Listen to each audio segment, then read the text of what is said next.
सतोगुणी भोजन कौन होता है मालूम है? जिसे लहसुन प्याज आदि ना हो, इसका तो उसमें वर्णन किया गया है। अच्छा, क्यों किया गया है? इसके पीछे का थोड़ा सा महात्माओं ने कह दिया लहसुन प्याज तमोगुणी होता है, नहीं खाना चाहिए, बस बात खत्म।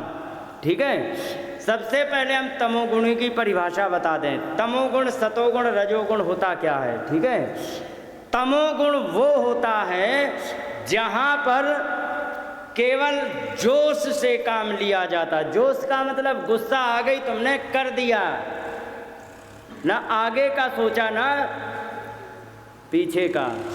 और जहाँ पर जोश और होश दोनों को मिक्स करके जहाँ पर काम लिया जाता है उसको कहते हैं रजोगुण।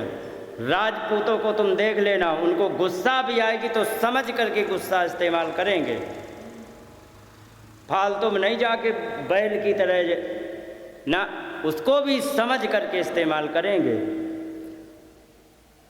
और सतोगुण क्या होता है? जहाँ पर केवल और केवल होश से काम लिया जाए उसे सतोगुण कहते हैं। अब आपने विज्ञान पढ़ी होगी तो ब्रेन के हिस्से पढ़े होंगे, थैलेमस, हाइपोथैलेमस, सेरिब्रम, सेरिबेलम होते हैं कि नहीं? तो जो हाइपोथैलेमस होता है ना, इसका एक्टिव अगर जो ज़्यादा हो जाए तो खतरनाक होता है। ठीक है, हाइपोथैलेमस यदि ज़्यादा एक्टिव हो जाता है तो ये खतरनाक होता है। क्यों होता है खतरनाक? क्योंकि हाइपोथैलेमस यदि एक्टिव हो गया तेज तो बाकी सारे ब्रेन के हिस्से को फ्रीज कर देता है। जैसे कि आपने देखा होगा, माता को जब बहुत प्रेम आता है तो बच्चे को चिपका के उसको दुलारने लग जाती है, उसे बाकी कुछ होश नहीं रहता। क्यों नहीं होश रहता? क्योंकि हाइपोथैलेमस ही तुम्हें प्रेम करना सिखाता है। ठीक है, और ये इंटरनल इन्फॉर्मेशन को वो देता है। तो ये जो हाइपोथैलेमस होता है इसमें क्या है, प्रेम अगर जो आ जाएगा, ज़्यादा आ जाएगा तो आदमी अन्य बातों को भूल जाएगा। और इसको अधिक एक्टिव करने में सल्फर सबसे ज़्यादा काम करता है। सल्फर का तुम भोजन करोगे, आपको पता है तो अच्छी बात, नहीं तो पढ़ लेना जिस समय ब्रेन के हिस्से को पढ़ाया जाए। और सल्फर यदि अधिक इस्तेमाल किया गया तो ये हाइपोथैलेमस एक्टिव हो जाता है। ठीक है, तो जब हाइपोथैलेमस एक्टिव तेज हो जाएगा तो ब्रेन के अन्य हिस्से को काम करने से रोक देता है। और सल्फर सबसे ज़्यादा होता है लहसुन और प्याज में।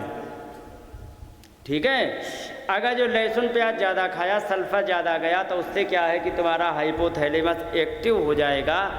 तो फिर ये क्या है कि सोचने की क्षमता को ख़त्म कर देता, जो सूझ गया वो करने के लिए वो बाध्य करता। इसीलिए तुम देख लेना, तमोगुणी भोजन करने वाले किसी को मारने से भी पीछे नहीं हटते हैं, क्योंकि उनका दिमाग ख़त्म हो जाता है। फिर बाद में रोते हैं, उत्तर प्रदेश की तरह गले में तख्ती लटका लटका पहुंच जाते हैं, वो बात अलग है।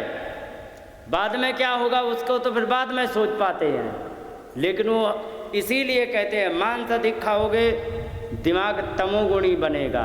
जहाँ पर केवल और केवल जोश से काम लिया जाए, होश से काम लिया ही ना जाए।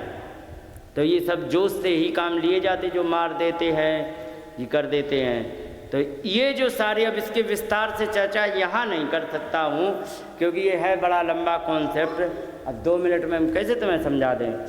तो कहने का मतलब इसीलिए हम लहसुन प्याज को हम नहीं खाते हैं। बस बोलिए गोविंद भगवान की।